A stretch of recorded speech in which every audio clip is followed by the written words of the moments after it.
Welcome to your favorite bookish podcast, Fully Booked and Caffeinated. I'm Kelsey. And I'm Heather. And today we have our monthly bonus episode, Bookish Banter, where we discuss the other books we've been reading this past month and whether we recommend them, and also our other favorite pop culture obsessions. This is July's recap. Mm-hmm. And it turns out, even though the summer is flying, July was a long month. It was. It did feel like a long month. And now that August is here, it's going to zoom by. And we have Millie's birthday. We have my birthday. And that's about it. Also, here's hoping that this month's Bookish Banter actually works out because we lost half of our episode last month. So we're trying our best. Anyway. We're doing the best that we can. We're trying. Let's talk about what we're drinking. What coffee are you drinking, Heather? I have an iced caramel coffee from Dunkin', my usual go-to. And I got it at like 6:30 this evening, and it actually is pretty good. Because sometimes I'm playing with fire when I go to get a late afternoon, early evening coffee because it's never fresh. But this one was actually pretty decent. I was pleasantly surprised. Okay. So I was like, all right. What about you? Needed that little hump day pick-me-up. Mm-hmm. Right now I have water, but I did get a coffee outside of my home today because I left my home today, which, usually doesn't happen, but I swear to God, every day for the past 2 weeks, I've been leaving this damn house. I know. You have I'm been. like, I've never been to the gas station so many times since I got my new car. Oh my God. I can't even imagine, actually. It's so bad. Yeah, because everywhere I drive is far as fuck. But the coffee place is the one right down the street that's like a little cafe, and they have rice bowls and grain bowls. Oh, it's nice. They have the gluten-free stuff. That's where I got the gluten-free bakery stuff when we had book club. Oh yeah, that's right. Okay. So they have a big gluten-free bakery. So I just got a iced latte, and she was making it, and it looked real light. And I was like, oh, that's not going to be good. And then she handed it to me, and it was actually delicious. So I think it's because their espresso is very strong that it balanced out the extra milk in there. Got ya.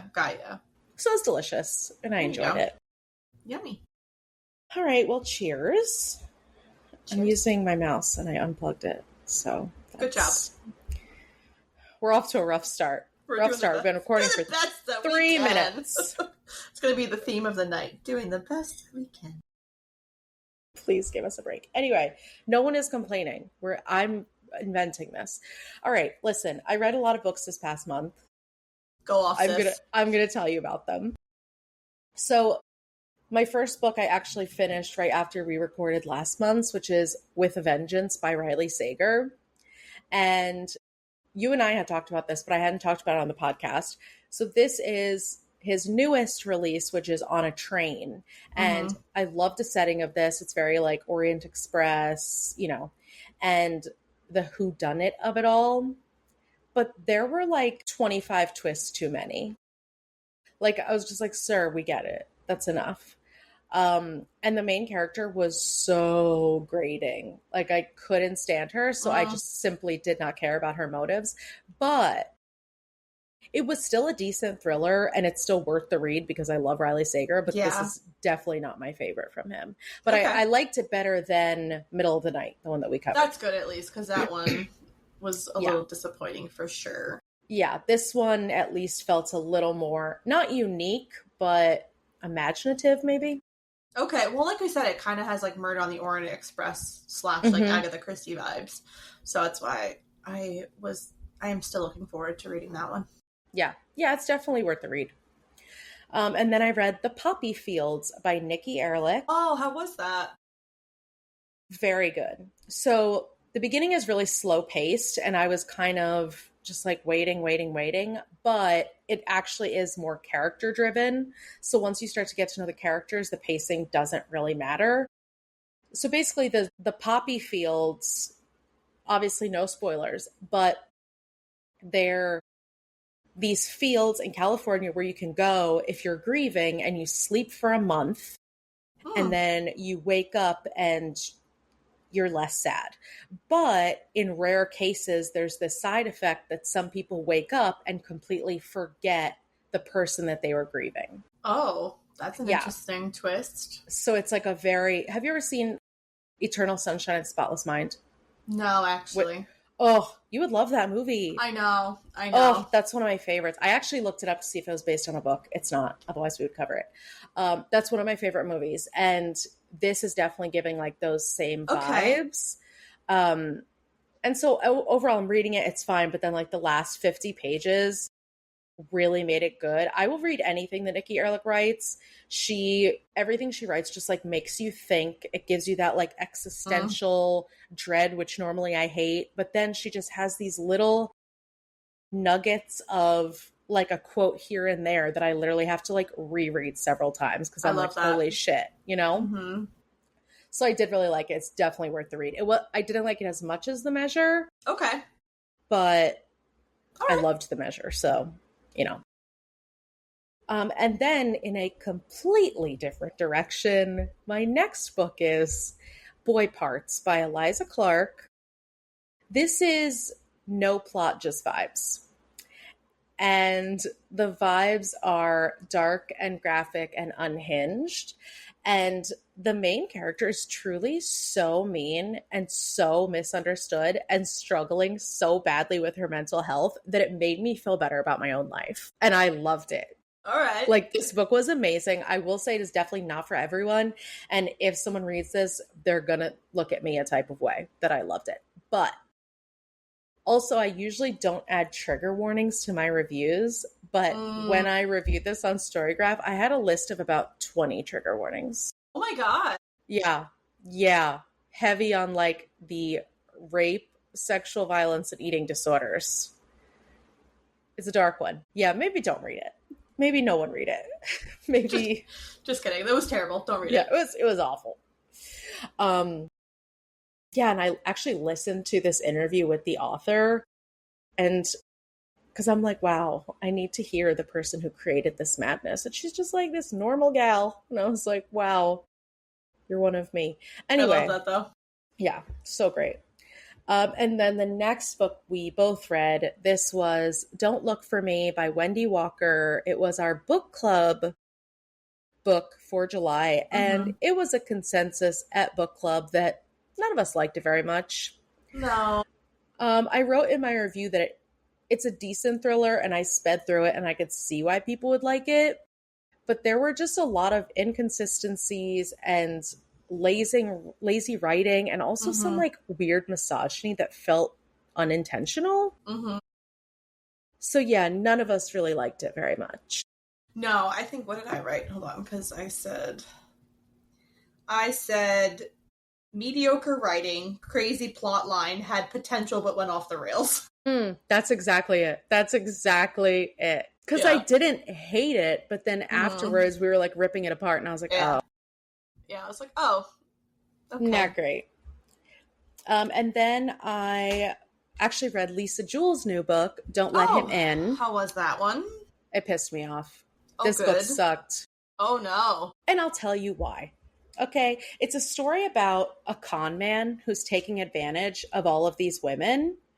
And so there's a bunch of POVs and timelines, so it gets a little confusing.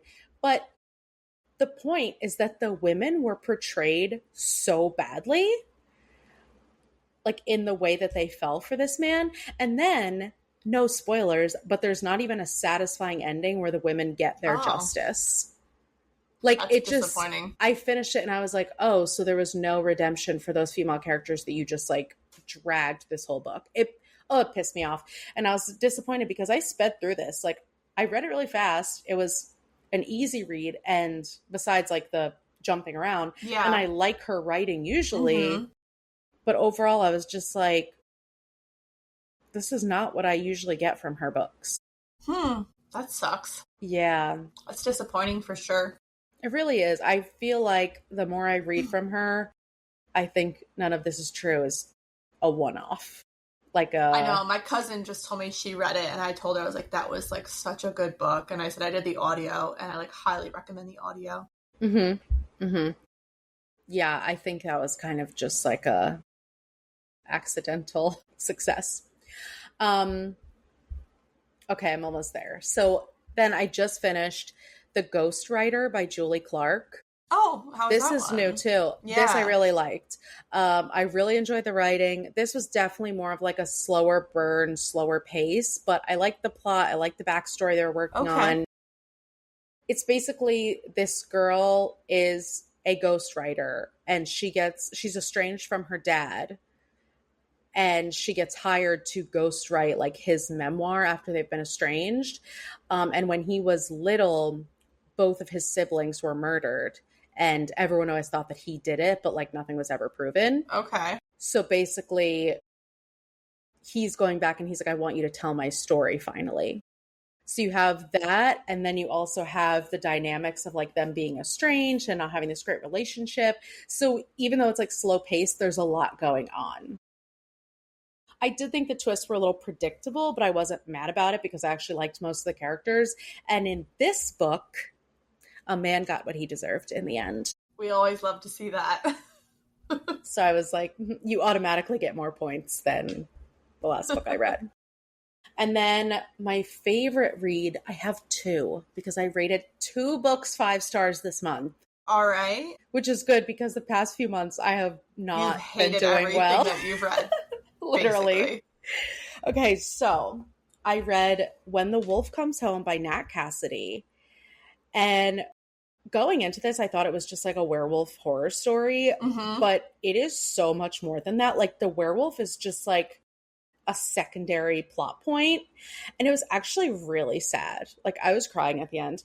All the characters were super lovable, and it was definitely like creature feature horror, and there was a lot of gore and stuff, but then it has this like complicated emotional journey and character growth. I really liked it. It's not your average surface level horror. Okay. There's the main character. Well, one of the main characters is a little kid, and his name is Kiddo. They just call him Kiddo. He's so cute. That's so cute. I love him. Yeah, so it was just like, oh no, why am I so attached to all of these characters? And, then it's a horror, so like everyone's getting ripped apart. But anyway, and then I can't remember if it was last month or 2 months ago, I read Maeve Fly by CJ Lead, and I absolutely loved it. Yeah. So I read American Rapture by CJ Lead, and I was like, the hopes are high. This is nothing like Maeve Fly, but I still loved it. This is for the ex-religion girlies. Okay. 100%. So basically, the main character gets thrust into the end of the world where this highly contagious virus starts taking over. And she's forced to question like everything she's been taught her whole life, and she's kind of unlearning all of the religion that's been like sheltering her whole life. Okay. And then on top of that, there's just this amazing band of misfits, and they're all escaping together, and it's just entertaining and deep and also really fucking sad. And I don't think I will ever forgive CJ Lead for like the last 50 pages. Oh, okay. But I still gave it 5 stars. I'm pissed, but I gave it 5 stars. I'm upset with you, but I loved it.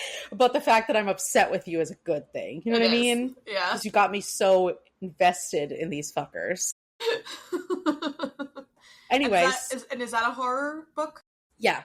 Yeah. It's kind of like a dystopian horror, but it's very gory, so that's what like kicks it into the horror realm. You know what I mean? All right.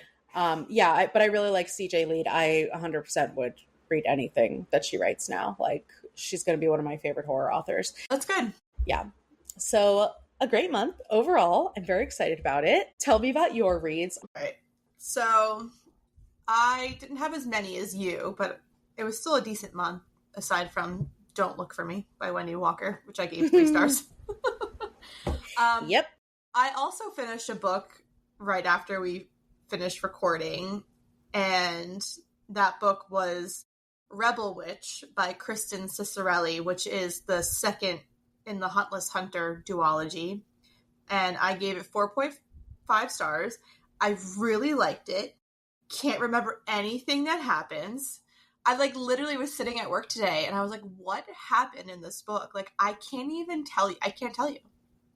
I remember very little, very little. The main plot points, I can't even tell you what happens because I just don't even remember. But like, the literally, point is but I liked that it. you liked no, like, because I flew through Heartless Hunter Mm-hmm. and then did Rebel Witch like immediately right after. Like, I finished the duology in like 3 days. Mm-hmm. So like I really liked it, but don't remember anything. I finally finished the audiobook for Somewhere Beyond the Sea by TJ Klune. I literally have been listening to that book for like 2.5 months. Yeah, I forgot that you were still listening to it. So like it was good. This was the follow-up to the House of this to the House in the Cerulean Sea. Mm-hmm. It just took me a while to get into it. I wasn't as invested as I was with the first one.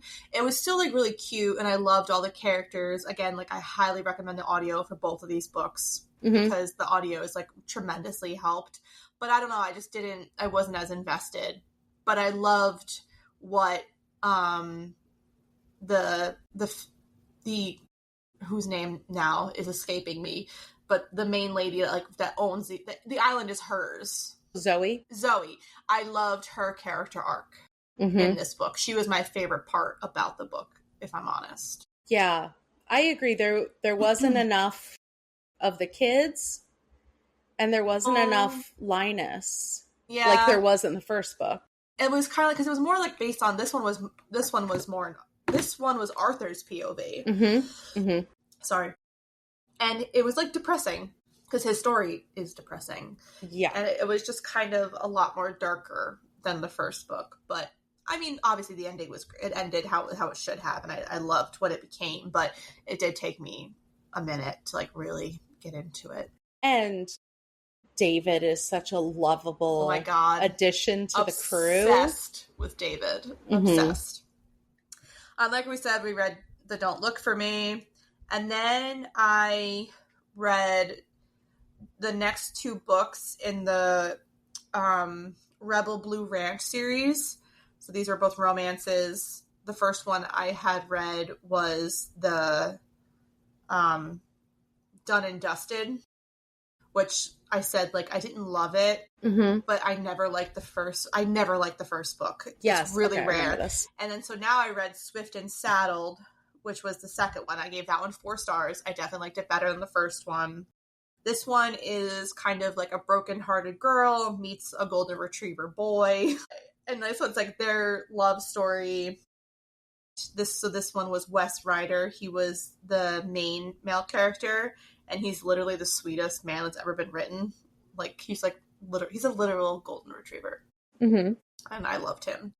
And then I read Lost and Lassoed, which was book number 3. This is my favorite book of the month. This one got 5 stars from me. And it's because it has like all my favorite tropes. It has enemies to friends to lovers. The spice was spicy. And I think that I clearly just have a thing for single dad tropes now. Because literally every time I read a series like this and there's a single dad book, it's always my favorite one.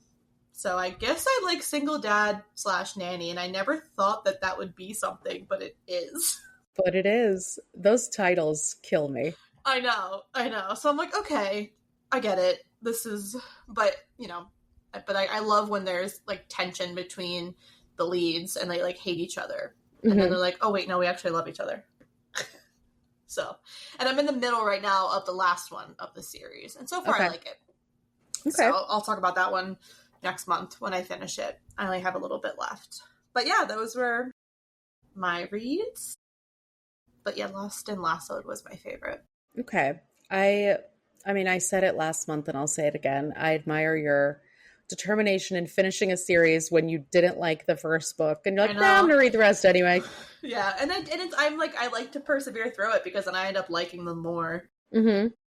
So it was worth it. the author, she's kind of like, she's new on like the romance scene. I was reading her bio a little bit. She's in her mid-20s, which I was not expecting. Yeah, she's like a 20-something-year-old girl. She lives in the country. She lives with her blind pit bull. So I know that you would like that. I think he's blind. I think he's blind. But yeah, I read something about a pit bull, and I was like, oh, this is up Kelsey's alley. So yeah, Lila Sage is her name. I don't know that I said her name. But yeah, so she has like a new a duology coming out, like a romance duo that comes out. I think the first book. She's actually going on book tour, and she's going to be in Bryn Mawr, PA. I'm low-key thinking about going, but it's like on a Wednesday, so I don't know. We'll see. But I will check out that series as well. Yeah. But yeah. And these are all on Kindle Unlimited, right? No. Oh, no, those aren't. These are Libby's. Oh, So okay. I was actually on hold for the first one, and then I was on hold for the second one, but the second one actually came up pretty quickly, and the third and fourth didn't have holds at all. So they might have had more copies of the newer that's good ones. that you can get a lot of those romance from Libby. Yeah, because I was going to buy them, but I was like, I don't know that I'm going to love it enough to buy it. And so I'm like, in hindsight, I'm like glad that I didn't, but still. Support the library. I'm supporting the library. So I'll take it. All right, good. Mm-hmm. So now you have another romance author, so that's good. I do, because I do really like her. And I was kind of a little shocked with how old she was. I was like, all right. Wow. Look at us in our mid-30s. Let's not think about it. It'll be too sad. Anyway, so upcoming releases. There are a couple. I have two that I wrote down. 3. One's probably the same. Probably. What do you have? The Forget Me Not by Stacey Willingham. Don't even know what it's about, but I love her writing, so I'll read it. And then the second one is Love Arranged by Lauren Asher. This is the third book in the Lakefront Billionaires series. And this one is Arranged Marriage. Okay. Which I also like Arranged Marriage, so I'm looking forward to that one. That one will definitely be on, her books are always on Kindle Unlimited. So I'll have like immediate access to it. Yeah, which is really nice. When it comes out. But yeah, so I'm looking forward to that one. And then the Forget Me Not by Stacey Willingham. Yeah. Don't know what it's about. Doesn't even matter. She's just, she always has solid thrillers. So it's like, doesn't even matter. No. I also had The Dead Husband Cookbook. I actually saw this and I was a little intrigued by the title and the cover. Yeah, the cover looks amazing. So this is by Danielle Valentine, and she wrote The Delicate Condition, which I read, which is the book that the latest American Horror Story season is based on. Okay. What is it called? It's the one about like the fetuses and the babies. I don't know. I'm so far behind. It's a horror show for me. Yeah. So, but yeah, so I liked The Delicate Condition. I didn't love it, but I saw this cover and I was like, oh, I'm giving her another shot because that looks good. It looks good. Yeah. And then last but not least, Karen Slaughter has a new book coming out. And the best part about this is that it's the start of a new series. I saw that as well. So I think I'm also going to pick that one up because it's too hard to get into like her Will Trent series. Yeah. Cause because a couple months ago she had like number 11 or something in the Will Trent series. And I'm like, well, I can't get excited about that because I'm still like 5 behind in the Will Trent series. So this I'm excited about. New series. It's called We Are All Guilty Here. And, she's another one. I'll read everything she writes. Of course. So yes, we have some books to look forward to, which is exciting. And so my new library does these things called like Lucky Day books, and they're newer releases. So that's how I got Poppy Fields and Don't Let Him In, the Lisa Jewell book. Okay. Because those are like pretty new. Yeah. And they just like hide them all around the library, and they're not, you can't put like holds on them, and they're only 2-week checkouts and you can't renew them and all that stuff. So I've been lucky enough to get 2 of them, which is awesome. But like funny. Now I'm just going to go out and peep if I can find any Lucky Day books. And then when you get up there, like, have you had a Lucky Day book before? And I'm like, yes, I know the rules. Anyway. It's adorable. I love that. I'm like, So I get my new releases that I don't want to buy because I feel so guilty buying them when I have 1,000 books to read. I know. All right, so I think that's all we have for books. Mm-hmm. And TV. There's actually a lot of TV. Mine's all reality. I don't have anything. It's all reality. Mine is mostly reality besides Squid Games. The final season came out. Was it good? Yes, because it's Squid Games, but I didn't love it. I know that Cate Blanchett was in it, right? Yes. Yeah, it was good. I didn't love the two of the characters that were really like the big focuses in the last season. So it was just kind of like, you know how they spend like a lot of time with, with those characters. But but I did see that there's another Squid Games reality show coming out. I saw that too. I know you like that. I haven't watched that one yet. Yeah, that one is good. And then, was there anything else non-reality that I watched? No, everything else I have is reality. Okay, so this past month was Ultimatum Queer Love. Mm-hmm. And you finished it. Did you finish it? I didn't finish the Ultimatum day, but I know, like, I kind of have an idea what happened.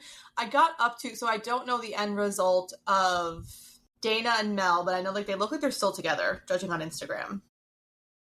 Not Dana and Mel. Dana and Megan. Oh, Dana and Megan.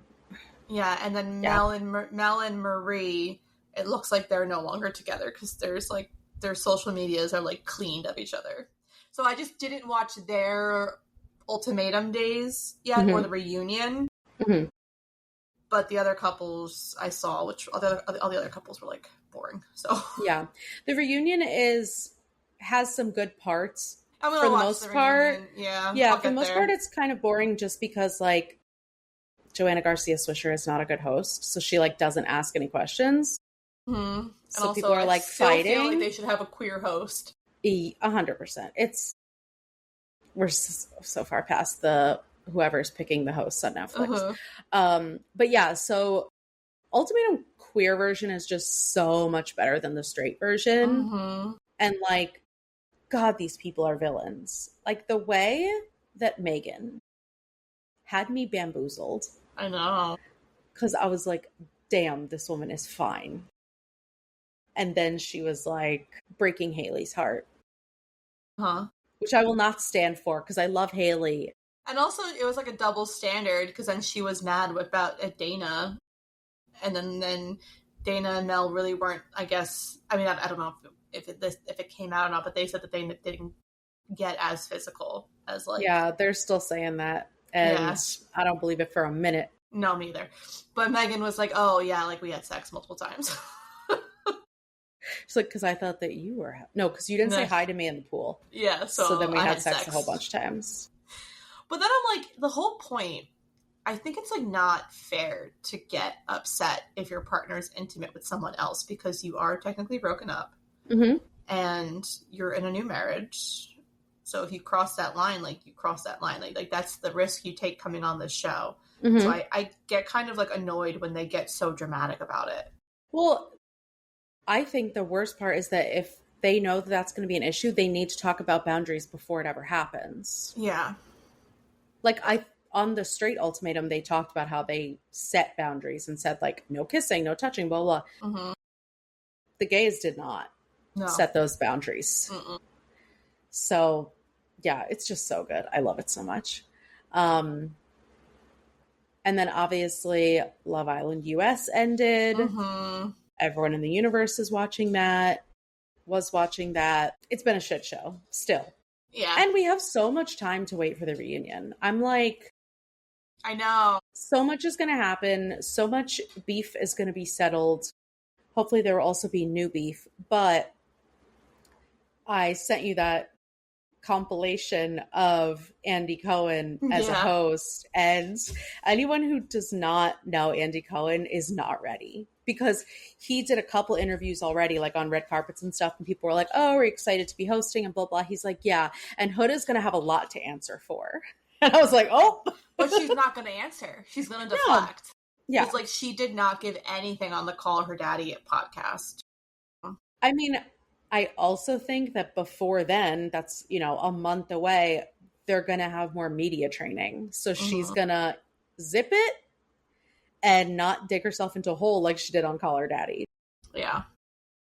But regardless, I'm excited for the reunion. I'm excited Andy Cohen will be there because Yeah.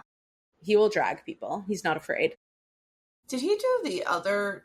I've seen him do. What other reunions did he do? Because I've seen him do another one that wasn't Bravo. Oh, he did the Traders reunion. Yes. Okay, yes. Mm-hmm. That's right. So I'm like, I know I saw him recently do a reunion, but I couldn't remember what it was. Mm-hmm. Yeah, he's just an amazing host. I mean, he has to deal with Real Housewives all the time, so obviously he knows what he's doing. He's got a little bit more of a backbone. Yeah, Hoda's Army doesn't have shit on him. But yeah, so that's exciting. And then we've been watching Love Island UK, which is so baffling that the US had, 24 episodes or something? I'm making up that number. US does 6 weeks, UK does 8 weeks. Yeah, but they have so many more episodes.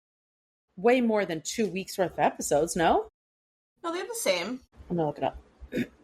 They might have one extra day because US doesn't do hump day. And UK does? Yeah, they do the unseen bits is like their extra day. So I think it's unseen bits, and then they also do an After Sun episode. Mm-hmm. But I think those two come out, like After Sun comes out the same day as like another episode. So Love Island UK might do 6 episodes a week, whereas USA only did 5. And then they have 2 extra weeks. Mm-hmm. Because, all right, so this past season of US was 36 episodes. It's at like 50 something right now at UK. I think it's like at 53. What season are we on? 12? Yeah. Yeah, they're at 50. Because I just watched it today. 5 for unseen bits. Yeah, 55. Mm-hmm. I didn't watch that one, but I watched today's And they have episode. They've been saying they have like another week. They do. So that fits. Because they just filmed the family episodes I saw on Instagram, so those are gonna be the next one that comes out onto Hulu. Because like the way that UK gets uploaded to Hulu, it's like 2 days behind. Okay. So I follow Love Island Instagram, so I see everything that happens. I don't care about spoiling myself. I'm like, whatever. It's like happening in real time. So I watched all like the first looks, and so I see everything that's happening. Yeah. And that's why I'm upset. Yeah. So that's like over 20 episodes more than, even though like it is technically not all of them are real episodes because unseen bits, but that's over 20 episodes more than the US. Yeah, like, but that's this season has just been so messy. Yeah, this season's really good, except I'm just so tired of seeing these men. Like, please get them off my TV. I'm so tired of these men. Well, not Cash and TJ. No, I love Jamie. Cash. I love those. I love the Casa boys that came over. Those are like the only ones. Harry is actually the worst, and I'm so upset. And it's like, okay, like I get it. Shakira's 22, Harry's 30, which already is a little problematic for me. Because he's taking full advantage of like her like young age. Mm-hmm. But I will say like Shakira is mature for her age. I feel like she has a little bit more maturity than some of the older women on the show do. But like she's going back to him.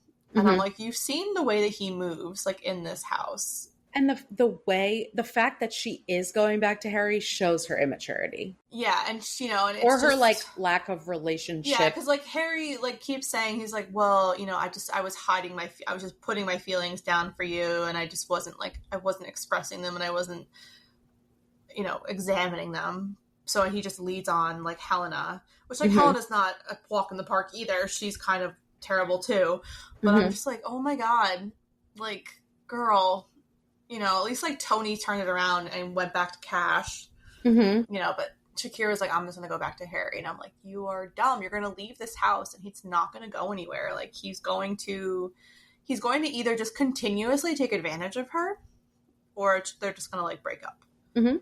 Well, I did hear Maya Jama saying that her family is really upset that she's going back with him. And so everyone's like, that's probably going to affect her decision when she finally gets out of the house. Yeah, because I saw their clips of their visit when they were on the first look, and like, they're definitely like not happy, but you can tell that they're obviously not going to say that on like, yeah. So I think, because I feel like a lot of the families go onto the show and they have to kind of put on like a fake front, even if they don't like them. because I feel like that happens. I know, because that definitely happened on US. Yeah. Oh. And so like they kind of have to be like, oh, like, yes, you know, it's great. You guys are good for each other. But then when they get out, they're like, what the fuck were you thinking? 100%. Why would you go back to this man who flirts with anything that has boobs? And like, the other thing that pisses me off is that everyone who comes in is so interested in Connor. And I'm like Connor though. He has like, he's grown on me. He's definitely like a little bit of like, but he's like a rugby player. So he has like the sports boy, like fuckboy vibes. Mm-hmm. But like seeing him reconnecting with Megan again, I really like, and he really likes Shakira. Like, yeah, I think he really wanted it to work with Shakira, and then Shakira like friend zoned him because she wants Harry. And like obviously now with Megan being back, that kind of opens up like a new door for him. And obviously Megan's like, I've watched you go to like he's been in 11 couples, so like that's not great. But I like him. I think like him. He's definitely so like earnest, and it makes him likable. But I just don't see how you could take anything he says seriously if you're one of the girls he's in a couple with. You know what I mean? Like, because we can see that he really likes Shakira and he really likes Megan, but how can they believe that? And he definitely has like, you know, he has a charming way of how he approaches the situation. Mm-hmm. You know, just versus like what Harry does. Fucking Harrison.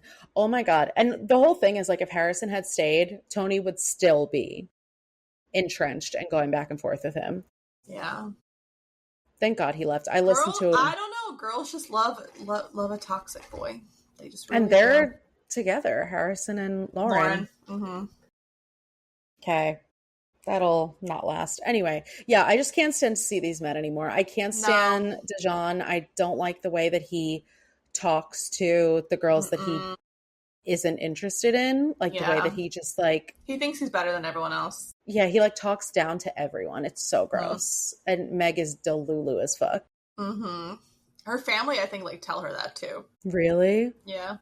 Well, Megan tried to tell her, and she's like, "But we're boyfriend and girlfriend." Megan was like, okay, but I'm saying like before that. And she's like, but we're boyfriend and girlfriend. I don't know. I don't like them. And I'm like, it's like sucked because like I really thought I was going to like Meg when like she first came on. Her and Helena both. And I'm like, oh, and then like they turned out to just be like mean girls like Tony and Shakira. Tony, I love. Like I love Tony now. I'm still on the fence with Shakira. I'm just Me too. I think the only reason that I like them better is because at least they're open about being mean girls. They are, and they're like, and the way that they approach the situations are like funny and everything. And like I do like Yasmin now too. I didn't like Yasmin at first, but now like I really like Yasmin. So I'm pulling for her and Jamie or Tony and Cash to win. I'm pulling for Tony and Cash. God, if Shakira and Harry win, because she has like this huge. Her and Tony and Yasmin. Well, I mean, Yasmin and Tony got favorite girls, so they have like this huge following right now on social media. So, and people are like rooting for Shakira and Harry, and I'm like, why? It's so toxic. I hate it. I hate it. Anyways, if they win, I hope she takes all the money. They do the money thing on UK too, right? I can't remember. Yeah. Okay. Yeah, but it's such a good season. I'm so glad that you told me to watch it. No, it is. It's good. This is one of the messier ones. This is one of them. It hasn't been this messy on UK in a while. Well, yeah, they came back because last season was not good. And they really came back hot. I just hope, like I told you before, Ariana needs to always host US and Maya Jama always needs to host UK. Oh my God, I loved Maya even more than usual this season when she was like... clapped back at Helena. Yeah, she's like, it's not funny. I don't know why you're laughing. I was like, she said, I got to show up Ariana over here. Anyway. Moving on. We could talk about Love Island for ages. Big Brother started. Yep. I already hate half the cast. Didn't take long. Literally don't like... I like maybe a handful of them. I know. No, Jimmy is coming on way too hot. I saw a Reddit post that all these one-liners he's actually stolen from other reality stars. Like a lot of these are reusable lines from Bravo shows. Oh my God. And Keanu had high hopes for him. He is just a terrible Big Brother player. Mm-hmm. I love Catherine, but she's barely getting any screen time, and the girls in the house seem to hate her because, of course, she's like a feminist badass, so of course she's probably not going to go far, which is stupid and dumb. But I don't know, I'm just so tired of like Keanu and Jimmy being on my screen for 90% of the episode. And Rachel. Kelly. And Kelly, oh my god. I wanted to like Kelly, and I don't, but I do like Vince. I really like Vince.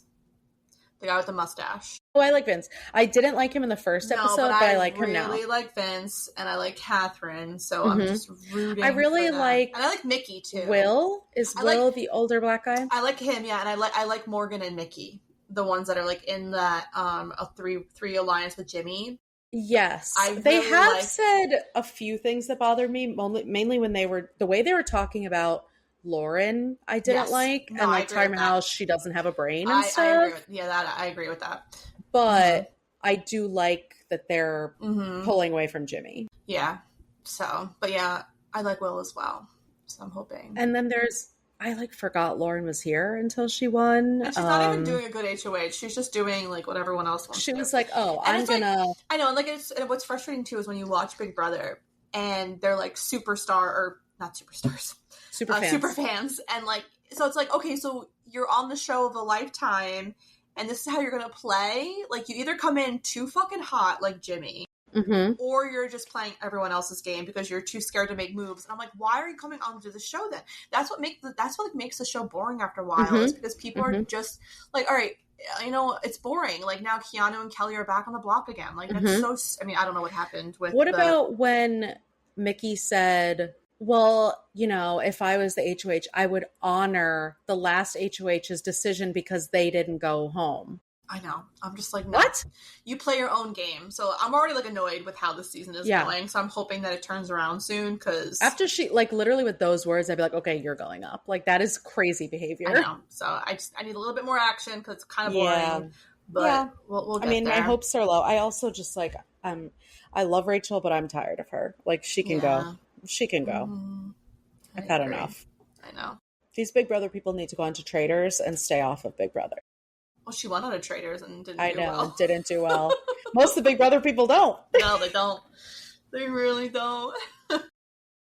Only other reality I'm watching is The Valley, which just the first reunion episode was just on, so there should be one more part to the reunion. But Jax Taylor is not coming back to the show. Yeah, I don't watch it yet, but I follow like, you know, Bravo people that or accounts that also like Bravo TV, and I saw some of the posts. Like I don't know who he is, but I saw like he's like having issues with like his sobriety. Yeah, honestly, when you watch Vanderpump, I will. I'm going. Trust me, I'm going to eventually watch these shows. Well, he's in almost every season. He's not in the last two seasons. I think. Vanderpump? Yeah, like but literally, yeah, that's where he's from because The Valley is a spinoff from Vanderpump. Got you.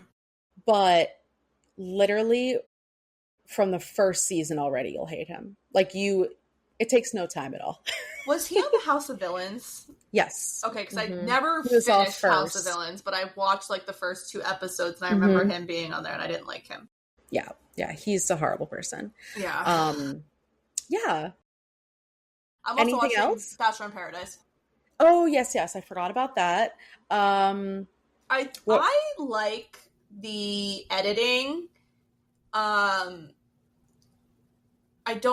now it's like I just watched last night's, so now no new people are coming in, which is like rare. They usually the whole season is people come in and out, and now it's gonna kind of go to like a competition. So it's like a mix of Bachelor Pad, which you never watched Bachelor Pad, I don't think, right? So I watched Bachelor Pad, which was like a bachelor dating game show, and you were trying to like win money.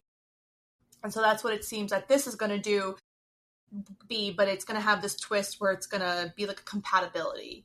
So if you're not compatible, then like you're not going to make it to like the next. So it's like Perfect Match in that way where they did those compatibility things. Yeah. So I'm eager to see how that's going to work out. I was so excited about the Goldens and then it kind of fell flat. How are you caught up or are you really watching? I'm caught up. Okay. And yeah, I am actually watching. I also really like the editing. I think it's Mm-hmm. like fresh and new. And like the chyrons when they Oh my god, the I'm chirons are dying. incredible. I hate Dale so much. And I was like, Oh, I was just listening to Love I to hate See It's all the men recap except today. Spencer. I know Spencer's the only one. Like Jonathan is annoying. Like he's so annoying. I wasn't expecting that. I wasn't expecting Jeremy to be this big douchebag. I feel bad for Justin. He got like a really bad look, you know, and I actually like Justin. So like I was like upset with how the Lexi is kind of painting him out to be like this really bad guy on social media, and like I saw he's that. not. He's literally like, him and Susie just broke up a few months ago. He wanted to give Susie a chance to be on the show. Like it's not a bad move. Like whatever, people are just annoying. But yeah, and then I don't know. April giving her rose to Jonathan was annoying because I love Jack. Well, it's really unfair that they're not bringing in new people when these are the men that we're stuck with. Like, what the fuck are Brian and Jeremy doing here? I know. Get them out of here. And then the fact that they didn't bring in more golden men, like, because I love any scenes that we get with the Goldens. I know. But there's not enough. There's not enough. There's so really I think not. I almost wish that they did like almost like their own spin-off of like a golden Bachelor in Paradise. Because I love everything we're getting with them, but also like I loved how Faith like brought Kathy on her date to try to help her get over her fear of like riding horses, and I'm like, it's just, you know, the emotional maturity obviously of the Goldens is way better than the 20 something 30 somethings. So. Right. Yeah, so I'm intrigued to see how the competition part is going to be, but I am disappointed with the fact that there's no one else really coming in, or literally no one else coming in, and that the pool that we were given, because then you have some of the like older women or women who have been on several times, like Jill or Susie, and it's like they have no one because these people are trash, and they're also like, the men are fixating on whoever, and then, you know what I mean? Like, it's just, it's just bad. But yeah, I hate Dale so much. Yeah. And I was like, when I was listening to Love to See It, I was listening to the recap, and they said like, we really didn't see much of him on Claire's season because it was like literally like he was only on for like 2 or 3 episodes, and he didn't speak, and so we didn't really know. And now I'm like, oh my god, I was like, bruh, please get off my TV screen. Like, she is being way too nice. But like, and here's the thing, and like, I want to like Kat, but this is what she does, because she did the same thing on the last season of Bachelor in Paradise. Like, she got so attached to somebody and then becomes like obsessive to the point where it's very toxic, and you know. But I definitely thought this season you could tell that she had grown and she didn't want to repeat. And then she's like, okay, it's fine, we're just going to be honest. And like, she would not have freaked out if she found out that Dale kissed Allie Joe. By the way, is dating Sam. Did you see that? I saw that. What, do they meet on the airplane on the way home? Also, they deserve each other, so that's fine. They do. They're a good match. Like, I feel like she was being so calm about it, but then it was the fact that he didn't tell her, and then he was like, oh, you're reminding me of my ex. If someone said that to me, I'd be done. You're getting slapped across the face, and I'm never talking to you again. Yeah. Like, that's just gross. Then, yeah, Jonathan's just being kind of weird, and the way that he's treating the women is shitty. So, and I wasn't expecting that from him. Me either. But all men are the same, aren't they? It shouldn't be surprising that they all have these terrible, terrible tendencies. I know, that's right. And reality men, of course. Yeah. Yeah, I think that's it as far as TV. A couple podcasts this month. Obviously, Call Her Daddy. We listened to Amaya and Huda's episodes. I mean, everyone knows what happened on those. And then Keke Palmer had Shelly and Alandria, but we didn't really get enough from that because they recorded it pretty early on. They're letting like these people go on podcasts and too soon. They need like a week to like kind of see what happened so that they can. They need to watch the show so they can more better speak on what happened. Because they're just like, well, I don't. So like, I don't know what you saw. I don't know what you saw. Yeah, because then Kiki's asking them all these questions, and they're like, oh, I don't know. You know what I mean? Or like, I can't really, they're not going to give us the answer that America wants or is looking for because they don't know. It should literally be a requirement that they have to watch it before the reunion. I agree. Because like they need to be able to speak to our perception as we saw it. You know what I mean? Yeah. But yeah, most of the juicy stuff from that has been coming from like all the lives that everyone is doing, especially Nick. Nick is sassy. Oh my God. And I've seen like Sierra was doing like all these videos and I'm just like, yeah, she did a 4-parter. I mean, it's complicated because like she was on for almost the entire season, so she does deserve to tell her truth. Oh, I agree with that, but like, you gotta give some time. I don't know. You gotta give some time. But she already pissed everyone off with that fucking villain edit thing. Like, babe, no, you are not a villain. You yourself was a real life villain. In the show, you were chef's kiss. Yeah. Other than that, I actually listened to Celebrity Memoir Book Club. They did an episode on Parvati Shallow's book. Oh, how was that? They said the book was good, but you know that Parvati grew up in a cult. Do you know this? She grew up in a cult. And like she doesn't really talk about it that much. Like she just like glazes over it. And then she's like, yeah, I just have like this unresolved trauma. I guess it's like because I didn't have that many friends in middle school. And everyone's like, no, it's literally because you were in a cult. Like, oh my God. Yeah. And then apparently she gets real graphic about like using strap-ons and stuff. I don't know. That's what they said. I was happy just listening to a little summary on this podcast because I don't need to read the whole book. I'm like, I'd rather see Parvati on my screen being the queen that she is. Yeah. And then I also am in the middle of a podcast series. It's called Camp Shame. And it's kind of like a true crime-ish like expose of a fat camp. Oh. It's very good. That sounds and it's like a very I'd like popular. to listen to that. I think you would like it. It's like a very popular fat camp. Like Oprah was supporting it. They were talking about, and it like just shut down recently. Don't even get me started. Yeah. So it's definitely triggering, but it's well done. And they interview like a lot of past, counselors, campers, all types of stuff. So. All right. I'm going to do something different with podcasts now because I am like backlogged. So I don't listen to anything like recent unless like I have to. I want to do like a podcast like shout out each month because I've been listening to like new ones too. And I feel like we've talked about how we want to like diversify and like look at like different kinds of podcasts. So the one that I wanted to suggest is called What We Said. And this is like two besties that do like a podcast and like from their information. It's basically a podcast that candidly discusses health, business, relationships, life, etc. They have their listeners write in each month and they'll do like an episode on like one I listened to was, weddings from hell or like bridesmaids and stuff like that. Trisha actually listens to this one. And so I saw her post about it and they're also our new moms as well. Okay. So but it's like, you're just like listening to like two girls like us, like they just like talk about stuff, but I'm really enjoying listening to these podcasts that talk about like real life issues, especially ones that are like in their 30s and are like kind of like going or close to 30s and like kind of like going through like the same stuff that we are.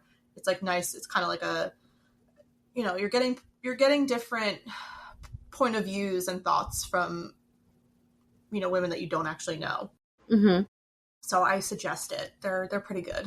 I like that a lot. And it helps to hear that other people are going through the same thing, not just in our little bubble. Yeah, and they also were talking about they were reading The Nightingale by Kristen Hanna, and they were talking about it a little bit, which I haven't read. Oh no, they did The Nightingale. They also did Four Winds, which I read Four Winds, but they were talking about The Nightingale as well. Like her book's really depressing. I was like, yeah, they are. Yeah, that's right. The Nightingale has been popping up a lot recently on TikTok with the Fanning sisters. Yeah, So I'm definitely going to read it before like it ever like comes out. Mm-hmm. But yeah. But people are posting them just like hysterically crying. They're like, I just finished it. Mm-hmm. Yeah. So if you're looking for like another like girl pod to listen to that talks about real life issues, that's one that I would suggest. They're going on tour, and me and Trisha wanted to go, but guess what day it's on? Eric's birthday. Oh no. And then they were going to say, oh, we're going to add more shows. So Trisha's like, okay, I'm going to keep an eye out. She's like, they added more shows on the same day. Like they're just doing two shows at one time. And it's going to be like at 10 o'clock at night. I'm like, that's way past my bedtime. Yeah, that's too late anyway. So I'm like, never mind. I guess we're not going to go see them. But yeah, well, next time. Mm-hmm. Especially after like going to see like Love to See It live. Mm-hmm. Like I really am trying to get on like the podcast trend of like trying to like go see them too, like when they're going around. Same thing with like authors, like book signings or like definitely. Or like, you know, doing things like that. I want to do that more because I like it. Yeah, so. And it's cool to meet all of these people and do something different like that. Yeah. I like it. Yeah, okay. So that'll be our new little podcast recommendation corner. Yeah, because all the episodes I've been listening to are from May. Okay. I'm like 2 months behind. But like I listen to like some, like I listen to Pod Save America every week. Like I listen to like Love to See It every week with the recap episodes, and like there's some I listen to right away. When True Crime Connection, is that what it's called? True Crime, the one that you recommended to me that did like the trials of. It's not True Crime Connection. What the hell is it called? What's it called? Hold on, wait. Because I just listened to their episode today yesterday they put one out on the trial of Brian Kohlberger. Oh, they did. Yeah, I have to listen to that. Oh my god. Be prepared to cry because they play the judge's final speech, and then they play the two witness statements, not the sisters, the roommates. Like they're because they do the thing where they can talk to like the terrible person. Did you listen to the sisters' speech to him? I think not. Why did I say True Crime Connection? Where did I even get? No, isn't it called something though? They have like a maybe subheading. True Crime Rundown is what I'm thinking. There you go, Rundown. Okay, so they just put out the episode yesterday on Brian Kohlberger, so I recommend that. Okay, I'm gonna listen to that for sure. Be prepared to cry. I'm driving and crying at the same time. Oh my gosh! And then I listen to those when those pop out because that's recent. But everything else, I'm just kind of like. Getting through it when you can. Just getting through it. But it's nice because then I'm like, it's just nice to listen to things whenever. Like I don't need to feel like I'm, you know, I don't need to listen to things the day they come out. It's nice to just, just take your time. Yeah, and I'm like finding all these new podcasts, and so it's been cool. Mm-hmm. Yeah, I was so happy that I actually started a different series this month because I tried other ones. What's it called? I want to add it to my. It's list. called Camp Shame. I'm going to add it to my queue. It's like a little yellow. Yeah, I see it. Okay. Icon. It's got 8 episodes. Yeah, I'm in the middle of episode 5. So I'm just going to add it. I'll add the first episode of my queue. I also listened to A Bit Fruity with Matt Bernstein. I don't listen to all the episodes, but he just did one on JoJo Siwa. Yeah, how was that? I didn't know if I was going to want to listen to it or not. I mean, I already knew mostly all of it because she's just so perpetually online. Yeah.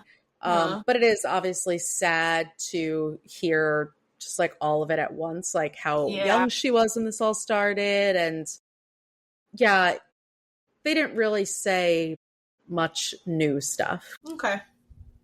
But I mean, everything I know about JoJo Siwa is against my will. I mean, isn't that how it always goes? Always. I'm like, why again? It's the internet for you. Anyway, we've been yapping. Anything else we need to tell the people? We'll be back. Happy end of July. I actually can't believe that July's over. I mean, it was a long month, but I'm just like, holy crap, like it's August. Mm-hmm. The summer is over. But you can't even enjoy the summer because it's been unbearably hot or torrentially downpouring. Every other day, Eric texts me, there's a heat warning. Don't let Moo out for too long. There's a heat. I'm like, I'm tired. UV index was 10 on Monday. It was 100 degrees. I don't know how you survived. I was burnt up like a little crispy. Mm-hmm. I was in the water for most of the time.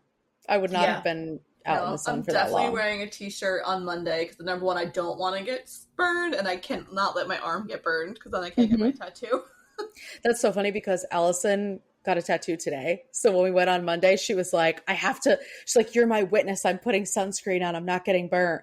So she had like a towel over her legs. But yeah, that's why I'm waiting until probably like end of September or October before I make an appointment. But yeah, okay. So we gotta wrap it up. That's all we have for you this month.